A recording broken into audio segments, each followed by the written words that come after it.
ఉంటారు. బహుశా మొన్న అమిత్ షా గారిని కలిసింది దీనికేనేమో, ప్యాకేజ్ మాట్లాడుకొని నేను తెలంగాణకు వస్తానని చిచ్చు పెట్టి కొట్లాటలు పెట్టి కావాలని నరదిష్టి అని కూడా దీనికోసమే మాట్లాడినేమో అని కూడా నాకు డౌట్ వస్తుంది. ఇదే కాకుండా పదే పదే కొండగొట్టుకు పైసలు ఇచ్చినా ఏంది ఇది? మనం తిరుపతికి పోతాం, ఉండిలో పైసలు వేస్తాం, మనం చెప్తాం ఎవరికైనా ఎంత వేస్తాం అనేది చెప్తామా మనము? అంటే నువ్వు ఆఖరికి దేవుణ్ణి కూడా వాడుకుంటున్నావు నువ్వు. ఏంది ఇది? తిరుమల వెంకటేశ్వర స్వామి పైసలు ఒకసారి ఉండి లేచిన తర్వాత అవి నీవి కావు, నావు కావు, ఎవరి కావు. అది వెంకటేశ్వర స్వామి. వెంకటేశ్వర స్వామి తన భక్తుడు ఆంజనేయ స్వామికి కట్టించుకుంటున్న గుడి కొండగట్టు స్వామి గుడికి. అట్లాంటిది కూడా దేవుణ్ణి తీసుకు అయినా కానీ నాకు ఈరోజు ఒకటి అర్థం కాలే. పదే ఇంగ్లీష్లో మాట్లాడుతాడు. ఎవరి కోసం మాట్లాడుతాడు? అమిత్ షా వినాలనా? అదే దిస్ అని మాట్లాడుతాడు. ఏంది నువ్వు మాట్లాడేది? తెలుగులో మాట్లాడు, తెలంగాణలో మాట్లాడు. కావాలని మధ్యలో ఇంగ్లీష్ తీసుకొచ్చా national media I will address again later.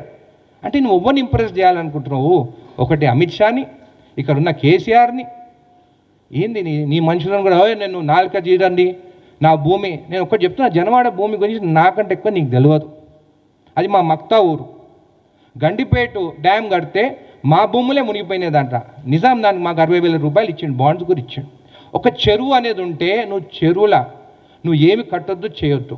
దాంట్లోకి ఎవరైనా పోవచ్చు. చెరువు ఉంటే పట్టాశిఖం ఉంటే కూడా, పవన్ కళ్యాణ్ నీకు తెలుసో తెలియదో, పట్టాశిఖం ఉంటే కూడా చెరువు అది ఒక పంట వేసుకోవచ్చు. దాంట్లోకి గ్రామస్తులు పోవచ్చు, ఈత కొట్టుకోవచ్చు, చేపలు పెంచుకోవచ్చు. మా ముదిరాజ్ బిడ్డ చేపలు కూడా పెంచుకోవచ్చు. నీకు తెలుసో తెలియదో ట్రెస్ పాసింగ్ కేసు పెడతా అంటున్నావా? అంటే ఒక జర్నలిస్టులు పోయినారు. నేను నిన్న టీవీలో చూస్తాను, పోయింది జర్నలిస్టు కూడా నువ్వు స్వేచ్ఛ లేకుంటే ఈరోజు మాట్లాడతావా? నువ్వు ఎట్లా వస్తావు ట్రెస్ పాసింగ్ అంటే? మేము జర్నలిస్ట్ మీరు కూడా నన్ను అడుగుతారు. అంటే మీరు పోయి ఏదైనా వీడియోలు తీయాలంటే మీ పైన కేసులు పెడతారు. మళ్ళీ పాకిస్తాన్ అని మాట్లాడుతున్నావు. అంటే నువ్వు ఏం మాట్లాడాలనుకుంటున్నావు? మళ్ళీ ఎంఐఎం గురించి మాట్లాడినావు. నువ్వు ఏమి రెచ్చగొట్టాలనుకుంటున్నావు నాకు అర్థమవుతలేదు. నరదిష్టి అనే తెలంగాణ వారికి క్షమాపణ చెప్తావు అనుకున్నాను నేను ఈరోజు. అసలు నేను ఎవరి ప్రెస్ మీట్ నేను వినను. ఈరోజు నువ్వు మాకు క్షమాపణ చెప్తావని చూస్తే నువ్వు రెచ్చగొట్టి, మీ వాళ్ళకు కూడా రెచ్చగొట్టి కొట్లాటే దారి తీసుకొచ్చేటట్టు నువ్వు మాట్లాడుతున్నావు. అంటే నీ సంస్కారం ఇదేనా అని చెప్పి నేను అడుగుతున్నాను. సరే, మరి 12 ఏళ్ళు ఎక్కడ పోయినావు? ప్రజారాజ్యం పార్టీ పోయినప్పుడు విలీనం కాంగ్రెస్ పార్టీతోనే అయింది. నువ్వు ఎక్కడ పోయినావు? దాని తర్వాత ఎక్కడ పోయినావు? మల్కాజ్గిరి నిలబడదాం అనుకున్నా అన్నావు.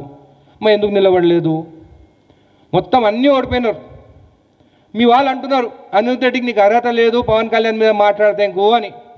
నేను ఒకటే అడుగుతున్నాను, నేను ఫస్ట్ టైం నిలబడ్డా, జడ్చర్ల ప్రజలు నన్ను గెలిపించిండు. నువ్వు ఫస్ట్ టైం 2 ప్లేస్లో నిలబడితే నువ్వు ఎందుకు ఓడిపోయినావు? నీకన్నా ఎక్కువ అర్హత నాకున్నట్టే కదా. ఇంకోసారి మాత్రము నువ్వు ఇష్టం వచ్చినట్టు మాట్లాడి తిరుగు, నీ ఇష్టం ఉన్న దగ్గర తిరుక్కో. ఎవరొద్దంటూ నువ్వు గుజరాత్ పార్టీ పెట్టుకో, మహారాష్ట్రలో పెట్టుకో. గుజరాత్ అంటే నీకు అమిత్ షాని మోడీని చూస్తే భయమేమో నీకు, లేకుంటే ఏం ప్యాకేజ్ మాట్లాడుకున్నావు నువ్వు? ఇంతకుముందు చెప్పినట్టు ప్రొడ్యూసర్లు ఎవరు పెద్ద ప్యాకేజ్ ఇస్తే వాళ్ళ దగ్గర పోతాం. నా దగ్గర అయితే అంత ప్యాకేజ్ లేదు, నేను తీసుకొని నా కోసం తిప్పించుకునేదానికి జడ్చర్లలో. నాకు బహుశా తెలిసి జగన్ గారు ఏమైనా ఎక్కువ ప్యాకేజ్ ఇస్తే కూడా అటు కూడా పోవచ్చు. కాబట్టి ఇంకోసారి తెలంగాణ మీద మాట్లాడేటప్పుడు, పిచ్చి మాట్లాడేటప్పుడు జాగ్రత్త, నోరు జాగ్రత్త అని చెప్తాను. 2 సినిమాలు ఎత్తిపోయినాయి. నువ్వు డిప్రెషన్లో ఉన్నావని నాకు తెలుసు. ఆ ఓజీ మూవీ ఎత్తిపోయా, ఉస్తాద్ భగత్ సింగ్ ఎత్తిపోయా. ఇంకో మూవీ వస్తే కూడా ఎత్తిపోతుందో మంచిగా ఉంటుంది. మేమందరం నీకు మూవీ హిట్ కావాలని అనుకుంటున్నాము. కానీ 2 మూవీలు ఫ్లాప్ అయిన దాని వల్ల డిప్రెషన్లా, అంటే ఎవరు డిప్రెషన్ ఉన్నా కానీ ఆ తెలంగాణ వాళ్ళు మేము సెంటిమెంట్ పీపుల్, ప్రేమతో చూస్తాం. ఆ ప్రేమ కోసం వచ్చినావేమో, ఆ ప్రేమ కోసం ఖచ్చితంగా చూస్తాము. నీకు ఏదైనా కానీ హైదరాబాద్ ఉండొచ్చు, ఎప్పటికీ ఉండొచ్చు. ఎందుకంటే ఇంకా నెక్స్ట్ దాంట్లో నీకు డిపాజిట్ వస్తుందో రాదో. అసలు ఆంధ్రప్రదేశ్ మీ సీట్లు మొత్తం గెలిపిస్తే ఈరోజు వాళ్ళని వదిలేసి నువ్వు ఇక్కడికి వచ్చి హైదరాబాద్లోనే ఉంటున్నావు. దాని గురించి మనం ఆలోచించు. మొన్న మోడీ గారు వస్తే ఎక్కడ కలిసిండా? నేను అమరావతిలో కలిసిండా, హైదరాబాద్లో కలిసిండా? హైదరాబాద్లో కలిసిండు. నేను ఏదంటే అది మాట్లాడి రెచ్చగొట్టి ఎంటుకలు ఎగరేసుకుంటా, నాకు అన్ని ఎంటుకలు లేవు అనుకో ఇలాగ ఎగరేసేటట్టు. నువ్వేమని మాట్లాడనో మీది జాగిరా అని మాట్లాడతావా? అవును, తెలంగాణ మా జాగిరే. ఇక్కడ జాగిరాలు కానీ దొరల భూమి ఇందిరాగాంధీ గారు భూములు సీలింగ్ యాక్ట్ తీసుకొని పేదవాళ్ళకి ఇచ్చిండ్రు. మీరు ఏం చేస్తారా? మీరు ఎవరికైనా భూములను ఇచ్చినారా? ఇప్పుడు ఆంధ్రప్రదేశ్ ఉన్నారు కదా, పేదవాళ్ళకి ఏం చేస్తున్నారు పేదవాళ్ళకి?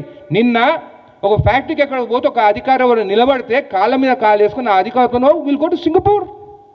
మోడీ గారేమో బయట దేశాలకు పోవద్దంటావు, నువ్వేమో విల్ గో టు సింగపూర్. అంటే గవర్నమెంట్ పైసలతోని నీ కొడుకుని చూసుకునేదానికి ఇది ఒక ప్లానా? ఇంత